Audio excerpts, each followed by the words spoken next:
Benvenuti ragazzi, benvenuti alla seconda lezione su esplorazioni, conquiste, colonialismo, in particolare da parte di Portogallo e Spagna, o meglio Castiglia, che sono le prime due potenze che si mettono in mare nell'Atlantico e anche che conquistano territori o arrivano a commerciare per via di terra attraverso l'Africa e sono i primi due imperi coloniali che le potenze europee costruiscono negli altri continenti. Prima l'impero coloniale portoghese, come vedremo, e poi quello spagnolo, o meglio castigliano. È tornata Sophie, vedete nella prima lezione non c'era, si era messa in sciopero e ha detto che non voleva più partecipare alle mie video lezioni, poi io l'ho convinta perché abbiamo parlato, abbiamo raggiunto un compromesso, le ho detto che le darò certe quantità, alcune quantità di prosciutto, a lei piace molto e quindi è tornata qui ad aiutarmi e a augurarmi buona fortuna come mascotte delle mie video lezioni. Non mordere Sofia, abbiamo raggiunto un accordo, ho detto che ti do il prosciutto dopo, eh. Vabbè, te ne vuoi andare? Vabbè, saluta. Vabbè, la lasciamo andare. Come abbiamo visto la scorsa volta, il re di Portogallo, Giovanni II, è riuscito, non lui personalmente, ovviamente tramite i suoi navigatori e in particolare Bartolomeo Diaz nel 1488 a trovare, a superare, sia pure di poco, perché Diaz poi con le navi distrutte dalle tempeste era dovuto tornare subito indietro, a trovare e a superare la punta più meridionale dell'Africa, la fine dell'Africa. Il capo delle tempeste l'aveva chiamato Diaz, poi il re impose un nome più beneaugurante, Capo di Buona Speranza, come si chiama ora. Quindi dopo decenni e decenni di difficoltà che abbiamo spiegato nella prima lezione, nella lezione precedente, dopo decenni proprio di navigazioni lungo la costa occidentale dell'Africa, finalmente si realizza uno degli obiettivi del Portogallo, quello di trovare la punta meridionale dell'Africa e di circumnavigare l'Africa, di passare intorno all'Africa per arrivare nelle cosiddette Indie. Vi ricordo che le Indie era un nome che veniva attribuito all'Asia orientale, alla quella che oggi chiamiamo India, ma anche al sud-est asiatico, alla Cina, al Giappone, a tutti i territori dell'Asia orientale. Quindi aveva visto che l'Africa risaliva verso nord-est, quindi aveva capito di trovarsi dalla parte opposta rispetto al fronte occidentale, alla costa occidentale dell'Africa, poi però era subito dovuto tornare indietro. E abbiamo visto che in realtà poco prima, 4 anni prima del tentativo riuscito di Diaz, siccome i portoghesi insomma stavano un po' disperando di fare questa impresa, 4 anni prima di Diaz, nel 1484, vi ricordate, un marinaio genovese, Cristoforo Colombo, aveva prospettato al re di Portogallo Giovanni II un'opzione alternativa per arrivare in Cina e in Giappone, nelle cosiddette Indie, quello di fare il giro del mondo attraversando l'Atlantico. Ovviamente Colombo non sapeva che vi fosse un continente come l'America che si interponesse in maniera così decisa tra l'Europa e l'Asia, dovendo fare il giro del mondo. E abbiamo già parlato però di queste cose la scorsa volta. Il re di Portogallo non accetta l'idea di Colombo, non accetta di finanziarlo, non solo perché appunto si trova ormai vicino al successo della strada della circumnavigazione dell'Africa, ma anche perché abbiamo visto i saggi dell'Università di Coimbra, in generale tutti gli astronomi, astronomi, fisici, e tutti sostenevano che Colombo stesse sbagliando, avevano ragione. Colombo pensava che la distanza tra Portogallo e Giappone fosse molto più piccola di quella che è in realtà. Colombo comunque non si rassegna, ci riprova con un'altra potenza europea, la Castiglia.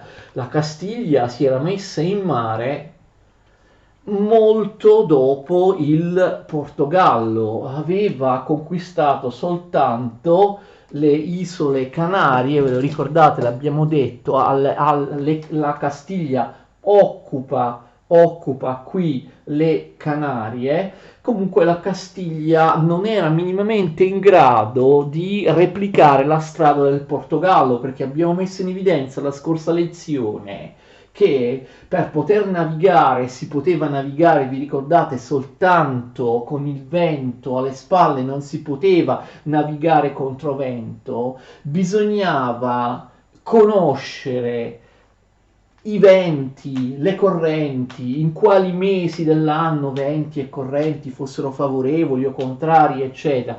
Quindi vi era una specie di mappatura dei venti, delle correnti, dell'oceano, che era molto difficile, che tutti questi dati poi venivano tenuti segreti, quindi anche volendo la Castiglia non poteva mettere su le navi e arrivare alla punta meridionale dell'Africa come avevano appena fatto i portoghesi, perché non aveva le conoscenze dei venti, delle correnti, non aveva le conoscenze geografiche e le conoscenze dei venti, dei mari per poter fare una cosa del genere. Ovviamente però la Castiglia si stava preoccupando, il rivale Portogallo stava aprendo la strada per arrivare con delle navi in India.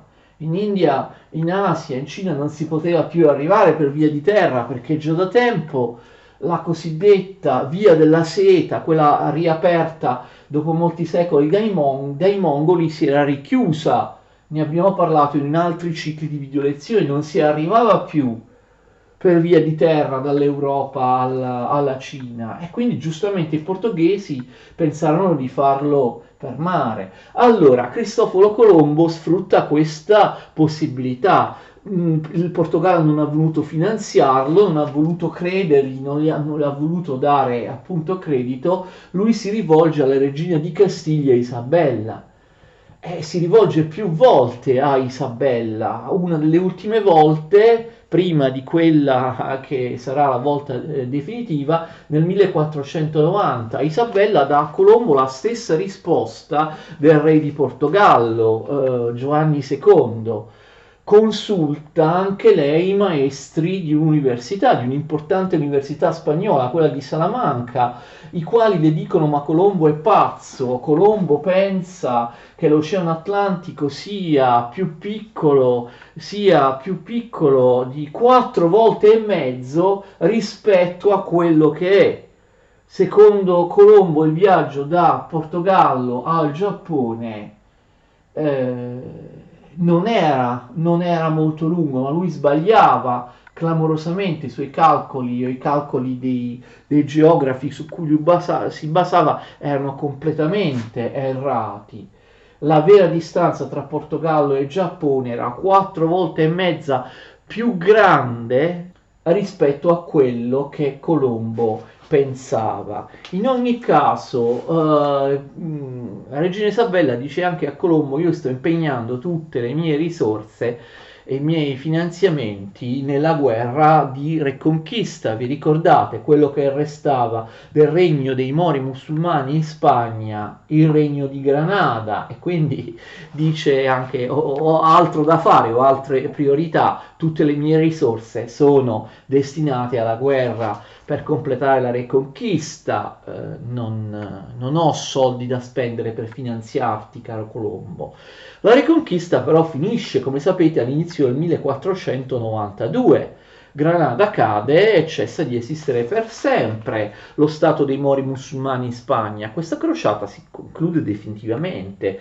A questo punto Colombo ci riprova, scrive nuovamente a Isabella complimentandosi con Sua Maestà di Castiglia che ha sconfitto definitivamente i musulmani in Spagna, che ha conquistato l'Alhambra, il palazzo reale di Granada, e ripropone appunto la sua spedizione confidando nel fatto che Isabella, essendosi appunto liberata della guerra con i musulmani di Granada, avesse più tempo e potesse destinare i finanziamenti alla spedizione di Colombo.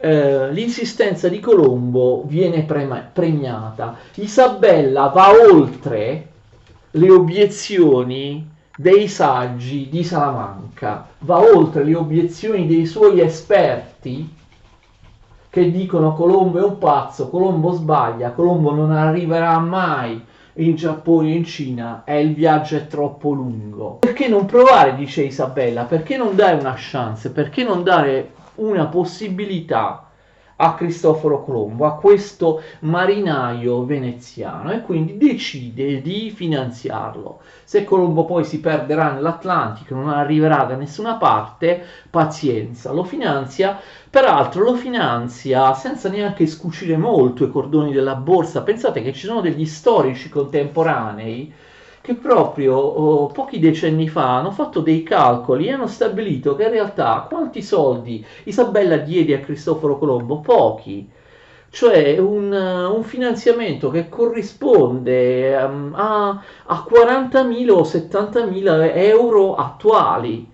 Cioè, non gli diede molti soldi, forse non si fidava neanche lei, no, non ci credeva neanche lei molto. Tant'è vero che delle 3 famose caravelle di Colombo, soltanto 2 furono approntate, ovviamente con tutti i marinai che dovevano essere pagati, e le scorte di viveri e tutto il resto. Solo 2 delle 3 caravelle furono approntate con il finanziamento di Isabella.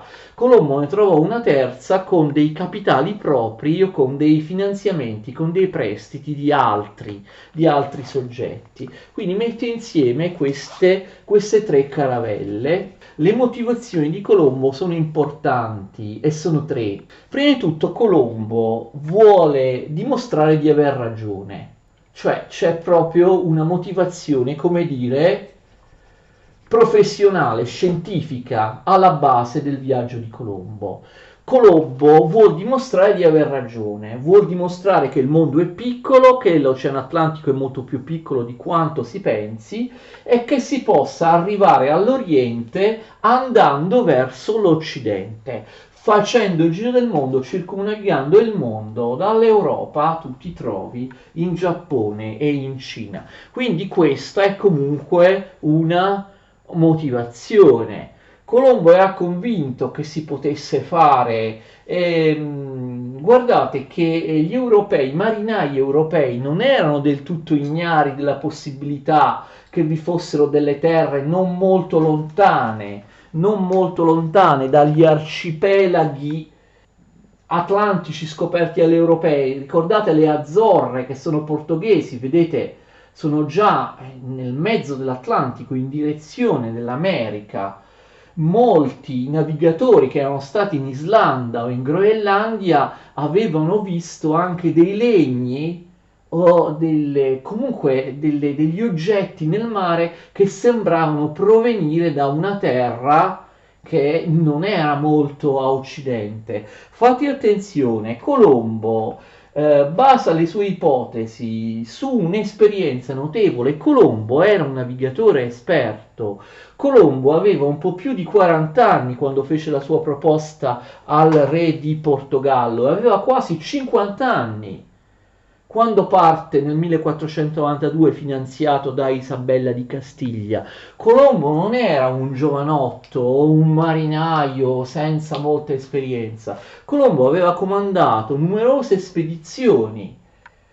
Era stato alle Canarie, era stato, come vi ho detto, in Islanda, ed era convinto che presto ad occidente vi fossero delle terre. Chiaramente aveva scambiato l'America per l'Asia, d'accordo? Quindi, poi la seconda motivazione di Colombo, attenzione perché non bisogna mai dimenticarsi di questo, spesso ci se ne dimentica quando si parla delle scoperte, delle esplorazioni, del colonialismo. L'evangelizzazione. Colombo era un sincero cattolico e voleva salvare le anime dei popoli cosiddetti selvaggi, o comunque dei popoli extraeuropei, dei popoli non cristiani. Moltissime spedizioni, colonizzazioni, scoperte avevano questa scusa alla loro base, quella di evangelizzare, di convertire al cristianesimo, nel caso di Colombo italiano che naviga per la Spagna, al cattolicesimo, popolazioni pagane o popolazioni di altre religioni, infedeli. Guardate che anche il Papa, i vari papi spingevano per questo. L'Islam attraverso gli ottomani stava conquistando sempre più territori, anche in Africa e in Asia, basta pensare ai mongoli. Moltissimi popoli si erano convertiti all'Islam mentre la predicazione missionaria dei cattolici non aveva avuto successo. Noi abbiamo delle lettere dei papi che scrivono proprio di sentirsi ormai con i loro fedeli cattolici una minoranza all'interno del mondo, con l'Islam che sta conquistando sempre più, si sta sempre più diffondendo e sta conquistando, sapete, aveva conquistato anche i Balcani, sta conquistando l'Africa, sta conquistando enormi pezzi dell'Asia e così via.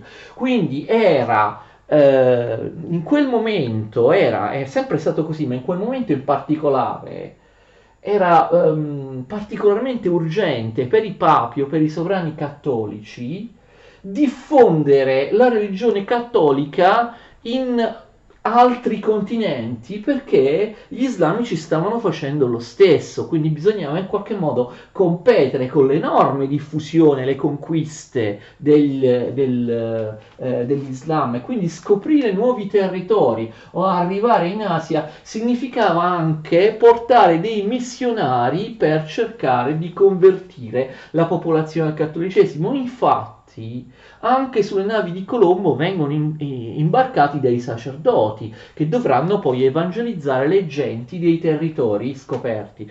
Questa motivazione quindi non va assolutamente sottovalutata, né proprio come motivo dei viaggi di Colombo, né ovviamente come motivo da parte dei sovrani del finanziamento di questi viaggi. Ma ovviamente sapete che forse il terzo motivo era più importante di tutti, cioè alla base di queste esplorazioni, scoperte, occupazioni, colonizzazioni, sfruttamento dei territori, vi era l'idea di arricchirsi, ovviamente, quindi di conquistare molte ricchezze. Colombo anche aveva quest'idea. Colombo aveva letto e si basava molto. Aveva letto il libro di Marco Polo, Il Milione. Marco Polo aveva descritto la Cina e il Giappone come regni splendidi, ricchissimi, dove l'argento e l'oro erano dappertutto e quindi Colombo dice io voglio arrivare al Cipango, come lui chiamava il Giappone, o al Katai o al Kataio, come lui chiamava la Cina, perché lui aveva in mente la descrizione che ne aveva fatto Marco Polo. Marco Polo era veneziano, lui era genovese, d'accordo? Quindi non voleva tanto arrivare alle pepe spezie dell'India come stavano cercando di fare, come avevano in mente i portoghesi, quanto piuttosto proprio all'oro e all'argento, cioè ai metalli preziosi. Quindi lui aveva letto il Milione di Marco Polo, pensava di arrivare in territori ricchissimi e di portare indietro oro, argento, pepe e spezie, ma soprattutto oro e argento, d'accordo? Ovviamente la Castiglia pensava la stessa cosa, quindi quei viaggi di Colombo sarebbero dovuti servire a portare in Spagna enormi enormi ricchezze. D'altra parte Marco Polo firma con Isabella di Castiglia un contratto che è molto molto lucroso per lui, incredibilmente favorevole a lui. Forse la regina di Castiglia l'ha firmato perché magari pensava che appunto quello di Colombo fosse solo il sogno di un pazzo. Colombo, e di questo spesso non si parla, chiede di diventare viceré e governatore di tutti i territori scoperti. Non è una cosa da poco, anche perché Colombo è un borghese, è un plebeo, non è un nobile. L'idea di fare viceré, governatore della Castiglia, uno che non ha un titolo nobiliare, è comunque un'idea molto forte. E poi Colombo nel contratto con Isabella ottiene, pensate, di tenere per sé una percentuale enorme delle ricchezze, dello sfruttamento economico dei territori eventualmente scoperti. E il titolo di viceré nel contratto che Colombo strappa avrebbe dovuto essere ereditario, avrebbe dovuto andare anche a suo figlio. Quindi Colombo in prima persona si assicura che i suoi viaggi gli avrebbero procurato enormi, enormi ricchezze, d'accordo? È la famosa scoperta dell'America, scoperta sempre no, dal punto di vista degli europei, che i nativi americani potrebbero dire noi l'America l'abbiamo scoperta 10-20 mila anni fa quando siamo arrivati lì dall'Asia. Così come il figlio di Eric il vichingo avrebbe potuto dire ma noi vichinghi, normanni, norvegesi, l'America l'abbiamo scoperta intorno all'anno 1000, poi però non ci restarono, tornarono indietro e nessuno comunque, nessuno più di tanto ebbe notizia di questo viaggio dei vichinghi in America, quindi per scoperta significa una scoperta che è nota a tutti ed è una scoperta che insomma muove l'interesse di tutti gli europei. Comunque è una scoperta ovviamente dal punto di vista degli europei. Il 3 agosto Colombo con le sue 3 caravelle, ricordate che le caravelle abbiamo detto erano delle navi comunque piccole e 90 uomini, parte dal porto di Palos in Castiglia. Questo magari ce lo raccontano sin dalle elementari. Colombo parte da Palos, però nessuno sa dove sta Palos. Palos sta vicino Siviglia, sta in Spagna, vicino al porto più importante della Spagna, cioè Siviglia, d'accordo? Che è più o meno qua. Ma in realtà la vera partenza di Colombo, e questo purtroppo e un po' dissolve i sogni e le fantasie di noi che stavamo alle scuole elementari, ci dicevano così. La vera partenza avviene il 6 settembre, quindi il 3 agosto lui si muove da Palos, cioè dalla Spagna, cioè da Siviglia, però la vera partenza, fate molta attenzione, avviene dalle Canarie. Ricordate che la Spagna aveva occupato le Canarie, cioè da qua. Quindi lui parte dalla Spagna, dalla Castiglia, da Palos, da Siviglia, però poi fa scalo, capite, alle Canarie, dove ovviamente aggiusta le navi, si rifornisce, si rifocilla, eccetera. Quindi la vera partenza avviene qui, già nell'Atlantico, nelle Canarie. Colombo sfrutta gli Alisei, va più o meno in linea retta verso ovest, d'accordo? Va in linea retta verso ovest.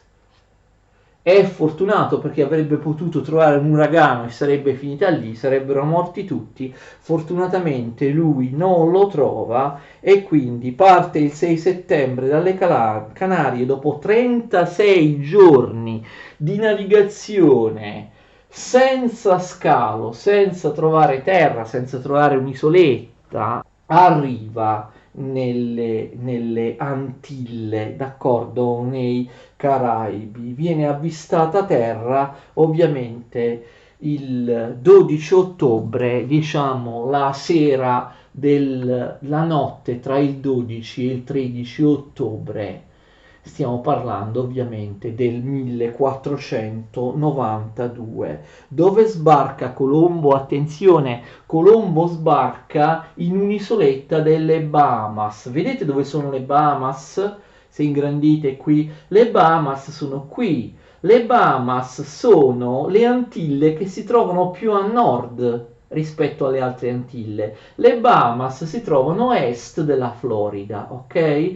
Quindi Colombo sbarca nelle Bahamas, in un'isoletta delle Bahamas, che pensate gli storici non sono d'accordo su quale sia. Non abbiamo la certezza oggi. I turisti non possono andare con certezza, non possono essere portati con certezza a visitare dove Colombo è sbarcato. Ecco, non si può dire loro, ecco, questo è il punto esatto dove è sbarcato Colombo, perché non sappiamo con certezza in quale isoletta sia sbarcato. Le Bahamas. Poi lui va verso sud e scopre tante altre isole delle Antille o dei Caraibi, la stessa cosa, Antille o Caraibi. Antille era un nome preesistente alla scoperta dell'America, molti dicevano a ovest c'è una grande isola che è l'isola di Antilla, quindi questo nome mitologico preesistente è in qualche modo viene poi dato alle isole che Colombo scopre. Lui dalle Bahamas va verso sud, non tocca, attenzione, gli attuali Stati Uniti d'America. Nel primo viaggio Colombo toccherà soltanto isole, non tocca il vero e proprio continente americano. Lui arriva nelle Antille, dalle Bahamas va verso sud e scopre le altre piccole Antille e poi anche alcune delle grandi Antille, Cuba e poi Haiti. Si fermerà molto tempo ad Haiti, quindi l'isola grande, la grande Antilla di Haiti. Colombo poi comunque dovrà ritornare indietro presto perché abbiamo visto, lui è fortunato a non trovare uragani, però la stagione degli uragani quell'anno si scatena proprio pochi giorni dopo l'arrivo di Colombo nelle terre delle Antille americane, quindi lui è fortunato, ma gli uragani comunque distruggono ben 2 delle 3 caravelle, le distruggono ovviamente quando le caravelle sono in porto e quindi lui resta con una sola caravella e quindi deve tornare indietro dopo pochi mesi, non può prolungare tanto la permanenza lì nelle isole che ha toccato perché rischierebbe di non tornare proprio più indietro. L'unica caravella rimasta non può portare indietro tutti gli uomini, quindi molti dei marinai, dei soldati o dei sacerdoti delle navi di Colombo devono restare lì, d'accordo, colonizzano quel territorio. Quindi Colombo torna poi nel 1493. Attenzione, che cosa trova Colombo? Naturalmente la delusione è molto grande perché lui non trova ricchezze, né oro, né argento, né pepe, né spezie. L'unico oro che trova è quello alluvionale, sapete, pagliuzze di oro nei fiumi, pagliuzze di oro che i fiumi portano discendendo dalle montagne. E quindi lui mette gli indigeni che trova con dei setacci a prendere quest'oro alluvionale, però non si tratta di una grande quantità di oro, d'accordo? Ho detto ispagnola, non vorrei aver sbagliato. Invece la primissima isoletta delle Barbados dove lui mise piede in omaggio a Gesù Cristo la chiama San Salvador.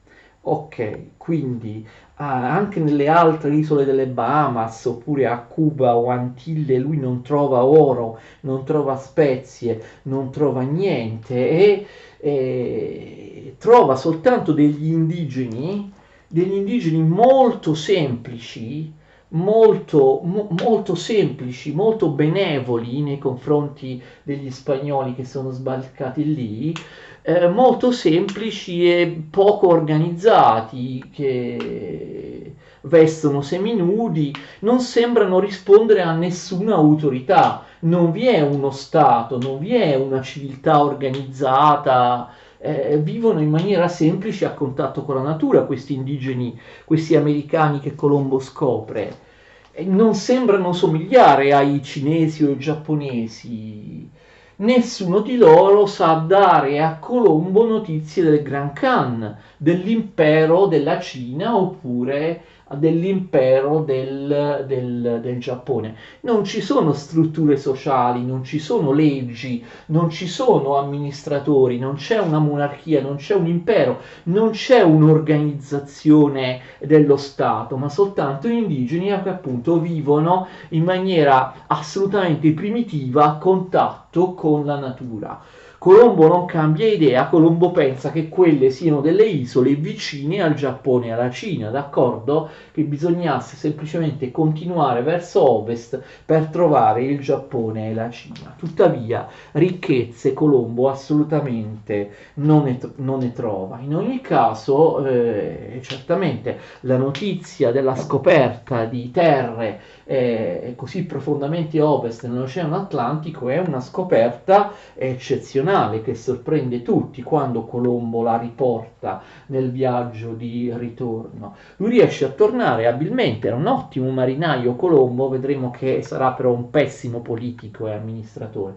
Con una sola delle caravelle rimaste, lui torna però i venti lo trasportano troppo a nord, quindi attenzione, lui come dire non c'entra lo stretto di Gibilterra, il timone è rotto, la sua unica caravella deve per forza attraccare in Portogallo, cioè nello Stato ovviamente nella monarchia rivale, no? La monarchia rivale, tuttavia i marinai di Colombo si preoccupano, non è che adesso il re di Portogallo ci sequestra tutti o tutto ciò che abbiamo portato dal nuovo mondo, oltre all'oro alluvionale Colombo porta sulle sue navi alcuni animali trovati in America e anche alcuni indigeni, li porta proprio come prova del fatto che lui appunto ha trovato popolazioni, ha trovato e approdato in questi nuovi territori.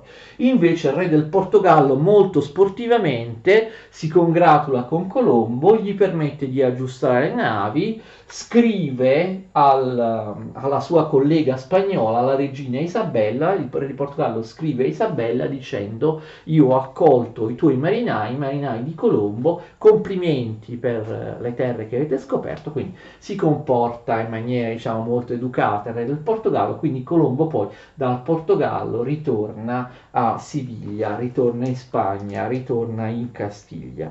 Ovviamente la notizia è una notizia straordinaria. Naturalmente nasce una competizione, se già c'era prima, adesso nasce una vera competizione importante tra la Spagna e il Portogallo. Spagna e Portogallo sembrano, attenzione, sembrano aver scoperto e aperto due distinte rotte, due distinte vie, due distinte strade per arrivare nelle Indie, cioè nell'Asia orientale. Il Portogallo circumnavigando l'Africa e la Spagna facendo il giro del mondo attraverso l'Atlantico. In realtà di queste due strade per arrivare in Asia, nelle Indie, soltanto una era reale, quella che i portoghesi stavano aprendo. Quando Colombo torna, i portoghesi non hanno ancora dimostrato che dalla fine dell'Africa si può arrivare in India, però insomma era molto probabile, mentre invece ovviamente la via aperta da Colombo era illusoria, perché lui non era attraccato ovviamente come lui e come tutti pensavano in Asia, ma in un nuovo continente che per il momento non era riconosciuto. Però in ogni caso nasce ovviamente questa competizione, anzi i portoghesi fino alla scoperta dell'America di Colombo sembravano in vantaggio, sembravano aver aperto la strada per arrivare nelle Indie. Adesso invece col primo viaggio di Colombo sembra che la Castiglia abbia trovato, sembra, ma vedremo, poi ci sarà la delusione, non è così, sembra che la Castiglia abbia trovato una strada molto più breve, molto più agevole per arrivare nelle Indie. Si attraversa l'Atlantico, si torna, invece di dover fare il difficilissimo viaggio pieno di tempeste attraverso l'Asia. Fatto sta che l'idea di possesso da parte dei sovrani dei territori conquistati è un'idea molto forte. Pensate che Spagna e Portogallo fanno un atto piuttosto arrogante, si accordano con un trattato internazionale per spartirsi il mondo. Lo so che sembra singolare, tracciano due linee proprio su una mappa geografica come questa mia che ho messo qui per spartirsi il mondo. Lo so che sembra piuttosto strano. Viene tracciata una raia, cioè una linea, ad una linea longitudinale dal polo nord al polo sud, ok? Tutto quello che sta a ovest di questa linea appartiene alla Spagna. Tutto quello che sta a est di questa linea appartiene al Portogallo. Attenzione, la linea passa, guardate con attenzione, più o meno qui. Cosa succede? Questa spartizione del mondo, tracciando una linea su una carta geografica mondiale, in realtà avviene due volte. Abbiamo un primo trattato che viene stabilito dal Papa. Il Papa sembrava l'autorità più adatta, perché ovviamente l'interesse del Papa era quello di andare a convertire quanti più esseri umani possibili al cattolicesimo. Quindi il Papa non voleva che Spagna e Portogallo entrassero in contesa tra loro, che iniziassero a scontrarsi in guerra per il possesso dei vari territori. Allora il Papa ha avuto quest'idea, ma anche Spagna e Portogallo erano d'accordo. Ci dividiamo il mondo in zone di influenza, tracciamo delle linee su una carta mondiale, ciò che sta da una parte della linea, anche territori appunto ancora assolutamente che non sono stati ancora scoperti, tutto ciò che si scoprirà a ovest della linea, qui in America, o comunque nella linea tracciata attraverso l'Atlantico, sarà della Spagna, tutto ciò che è a est della linea sarà del Portogallo. Fatti attenzione, il primo trattato in questo senso è la bolla intercetera del re dell'epoca 1493, si chiama Alessandro VI. Vi ricordate che Alessandro VI, che abbiamo trattato ampiamente in altre video lezioni, era un papa spagnolo, o meglio, più precisamente aragonese, più precisamente ancora valenziano. Quindi Alessandro III traccia in questa bolla intercetera una prima linea dal polo nord al polo sud per dividere il mondo in zone di influenza. I portoghesi però protestano perché appunto il Papa è spagnolo e quindi viene accusato di essere stato fazioso di parte, di aver favorito la Spagna, di aver tracciato questa linea in modo da favorire la Spagna. E quindi questa linea viene leggermente spostata verso ovest a favore del Portogallo. Quindi il trattato definitivo non è questa bolla papale, ma un trattato diretto che Spagna e Portogallo firmano tra loro nel 1494, il famoso trattato di Tordesillas. Stabilisce appunto una raya, che in spagnolo significa una linea, che corrisponde ovviamente a un meridiano terrestre e che più o meno corrisponde al meridiano terrestre 43. Ok, io non sono esperto di queste cose, guardate, la linea fa così, attraversa l'Atlantico, fate attenzione, la raya è questa, ok? Attraverso l'Atlantico. Qual è il senso di tutto questo? Ciò che sta a ovest di questa linea va alla Spagna e ciò che sta a ovest di questa linea, ripeto, la linea va così, ciò che sta a ovest di questa linea comprende tutti i territori scoperti da Colombo e quindi ci si poteva aspettare anche altri territori vicini che erano ancora da scoprire, ok? C'è un problema, come vedete, un pezzo del Brasile è a est di questa linea. Quando fu fatto questo trattato, capite, lo vedremo dopo l'importanza di questo particolare, nessuno sapeva che il continente scoperto da Colombo più a sud si prolungasse a tal punto verso est da essere ad oriente della Raia, capite? Quando la Raia viene fatta, capite, quella Raia è questa, nessuno sa che c'è una terra, il Brasile, che è a est, la costa del Brasile almeno, che è a est di questa linea, d'accordo? Si suppone che il continente, la zona che si pensava essere dell'Asia, scoperta da Colombo, fosse tutta con dei territori a ovest di questa linea, ok? Quindi la cosa era fatta apposta per dare tutto ciò che è a ovest è alla Spagna, cioè i territori che Colombo aveva scoperto.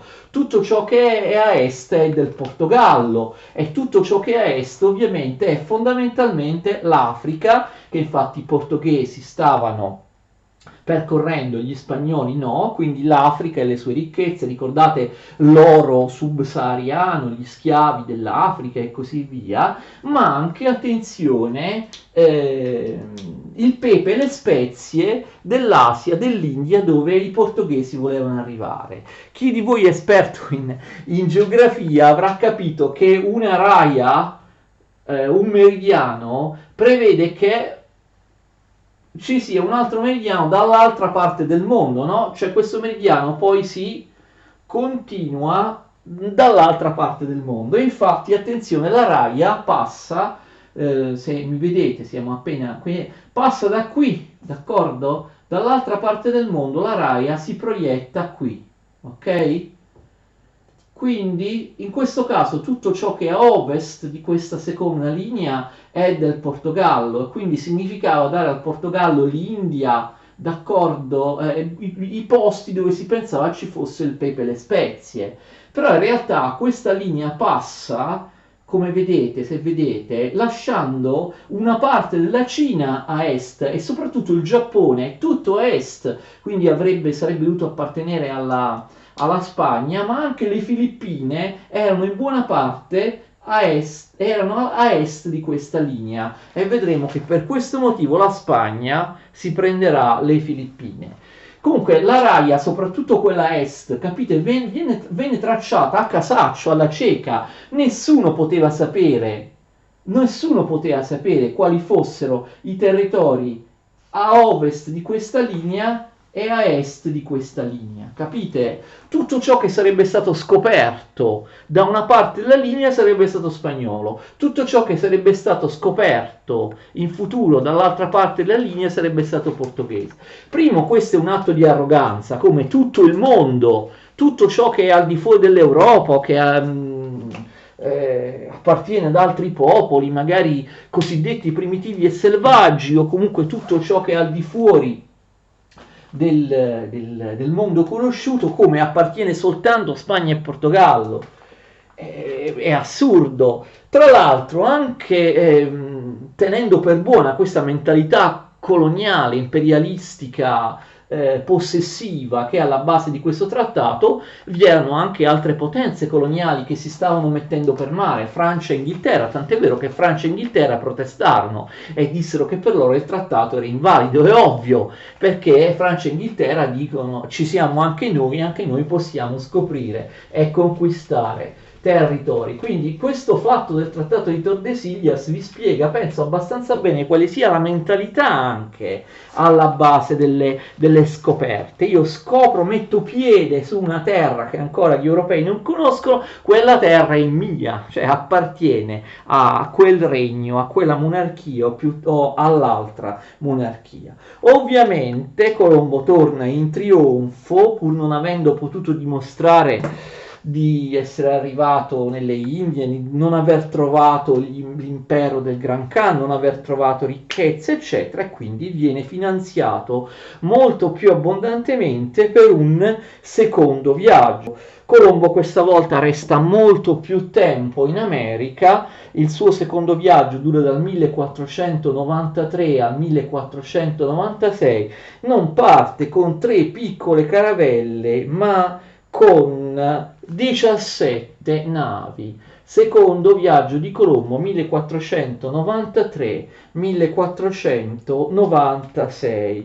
Colombo in realtà dove si reca arriva negli stessi posti dove era stato nel primo viaggio, solo che nel primo viaggio aveva potuto trascorrere, abbiamo visto, solo pochi mesi in America. Qui invece il viaggio in totale dura ben 28 mesi. Colombo ritrova gli spagnoli che aveva lasciato lì, per quel motivo anche va nello stesso posto, ricordate che aveva dovuto lasciare dei suoi marinai lì, e purtroppo scopre che gli spagnoli che aveva lasciato lì nel primo viaggio non avevano avuto rapporti così idilliaci con i nativi americani come sembrava all'inizio, c'erano stati scontri, uccisioni e comunque Colombo resta negli stessi posti, fonda delle altre colonie, degli altri insediamenti di spagnoli che restano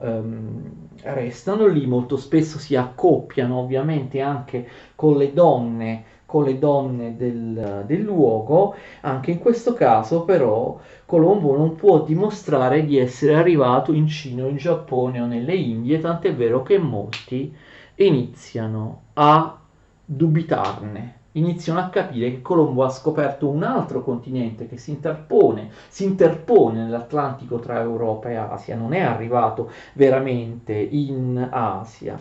Tra l'altro Colombo non va molto oltre le scoperte del primo viaggio, lui sta sempre qui, le Bahamas, Haiti, Cuba. Pensate che Colombo non capisce neanche che Cuba è un'isola perché non fa il giro intorno a Cuba, pensa che sia la propaggine di un continente. Gli sarebbe bastato andare a fare il giro completo di Cuba per capire che Cuba era un'isola e poter spingersi finalmente a toccare il vero continente americano. Incredibilmente Colombo anche in questo secondo viaggio scopre l'America fino a un certo punto, cioè scopre le isole dei Caraibi, delle Antille, come nel primo viaggio non tocca il vero continente americano, torna indietro e non porta ricchezze, non porta assolutamente niente. Gli si consente di fare un terzo viaggio nel 1498.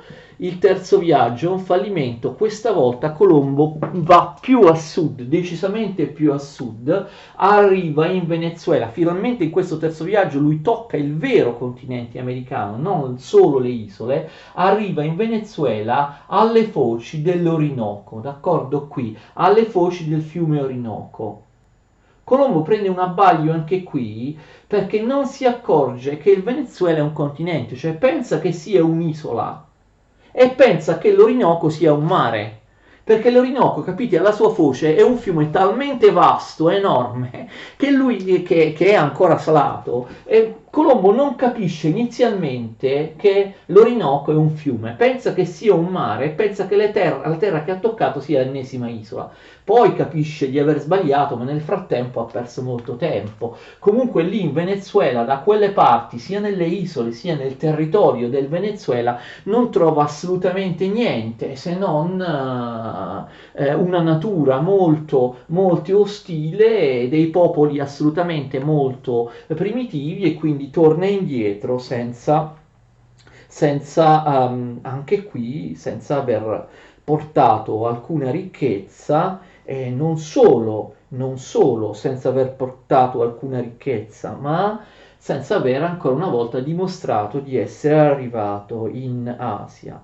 Colombo cade in disgrazia proprio durante questo viaggio perché lui si reca poi successivamente anche ad Haiti e scopre che ci sono stati dei disordini ad Haiti, ve l'ho detto in precedenza. Lui è viceré di quelle terre, ricordate, è lui il comandante assoluto e lui punisce molto duramente degli spagnoli che insomma si comportavano in maniera arrogante perché erano dei nobili, no, d'accordo, degli hidalgos, dei nobili, non potevano accettare di essere comandati da Colombo. Colombo però fa valere la sua autorità, ne condanna alcuni a morte o addirittura al taglio della lingua perché li accusa di aver ucciso senza motivo degli indigeni e così via. Però questi hidalgos sono molto potenti, protestano alla corte spagnola. Chi è questo plebeo Colombo che arriva qua? Poi Colombo effettivamente si comporta male,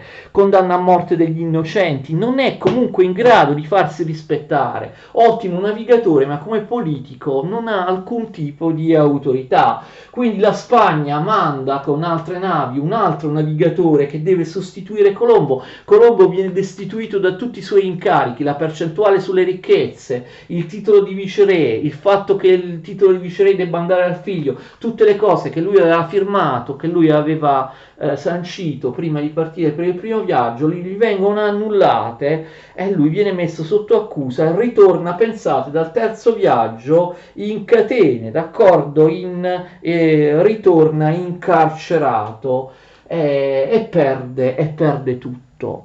Ormai tutti hanno capito che quella non è l'Asia, è un altro continente. Oltre ovviamente alla terza spedizione di Colombo, alla seconda, alla terza spedizione di Colombo, la Spagna manda tante altre navi con tanti altri ammiragli che confermano quello che Colombo aveva trovato, cioè che quelle terre lì non somigliano affatto all'Asia, non c'è nessuna notizia della Cina, del Giappone, non c'è nessuna ricchezza particolare e così via. Colombo si ostina, praticamente unico al mondo, a pensare ancora che dove lui è arrivato fosse l'Asia, ma ormai tutti hanno capito che è un continente che sta in mezzo. Colombo ottiene un'ultima possibilità per un quarto viaggio, disperato, nel 1502. Perché? Perché Isabella di Castiglia si era affezionata a Colombo. Finché vive Isabella di Castiglia, Colombo viene in qualche modo protetto, ma dopo la morte di Isabella, che avverrà poco dopo, Colombo finisce proprio in malora. Il quarto viaggio nel 1502 tocca il continente dell'America centrale. Questo è l'ultimo dei viaggi di Colombo. Attenzione, lui tocca, vedete qua, territori che oggi noi chiamiamo Honduras, d'accordo? La costa dell'America centrale, territori che noi oggi chiamiamo Honduras oppure Costa Rica, d'accordo? Costa Rica, Nicaragua, Honduras. Qui arriva Colombo che ovviamente non trova assolutamente niente se non paludi, insetti, foreste tropicali, insetti veramente micidiali che uccidono con delle malattie terribili, foreste impossibili da superare. Colombo torna mestamente indietro dopo questo quarto e ultimo viaggio. Tra l'altro è malato, probabilmente ha contratto la sifilide, che è malattia che al 99%, siccome non esisteva prima in Europa, e sono stati proprio i marinai di Colombo a portare dall'America. Lui è malato di sifilide, lo mettono in carcere e poi viene scarcerato e comunque muore completamente dimenticato nel 1506, dimenticato da tutti. Cristoforo Colombo comunque genovese, è rimasto nella storia per aver, tra virgolette, scoperto l'America, d'accordo? Per aver, tra virgolette, scoperto l'America. La delusione per il nulla che da un punto di vista delle ricchezze, il nulla che si trova in America, la delusione per il fatto di capire che è un continente difficilmente attraversabile, che quindi gli spagnoli non sono arrivati in Asia, è ancora più cocente, è ancora più forte se si pensa che durante gli anni del secondo, terzo e quarto viaggio in America di Colombo, invece i portoghesi erano riusciti dalla punta meridionale dell'Africa, ricordate, scoperta nel 1488, 4 anni prima della scoperta dell'America, i portoghesi erano riusciti ampiamente a raggiungere le Indie, a differenza degli spagnoli bloccati da questo continente americano che si interpone.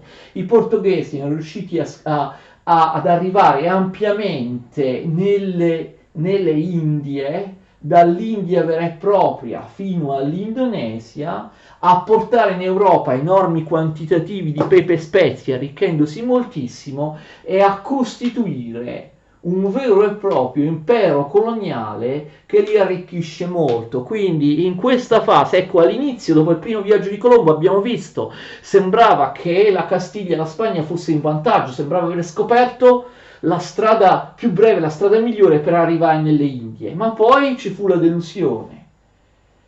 furono invece i portoghesi a dimostrare che la loro strada, la circumnavigazione dell'Africa, portava davvero nelle Indie vere, non l'America di Colombo, le Indie che furono chiamate Indie orientali da quel momento in poi, mentre l'America, prima di prendere il nome America, iniziò a essere chiamata Indie occidentali. Per questo i nativi americani vengono chiamati indiani, no? Perché Colombo voleva arrivare nelle Indie, non sono le Indie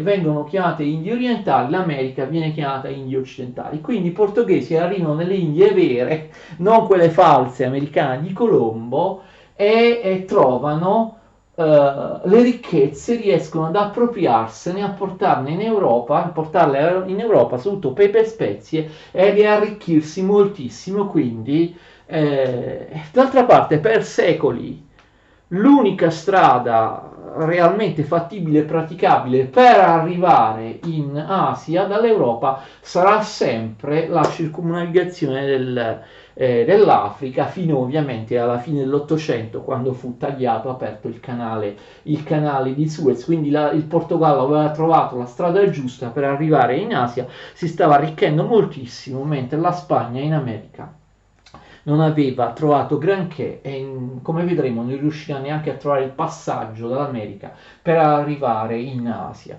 Quello che quindi, tornando indietro di qualche anno, quello che i portoghesi hanno fatto per aprire la rotta circumnavigando l'Africa per arrivare in Asia, pepe e spezie, le ricchezze che hanno trovato e la formazione dell'impero coloniale portoghese, sarà ovviamente oggetto della prossima lezione. Anche questa lezione è durata un po' troppo rispetto a quello che prevedevo.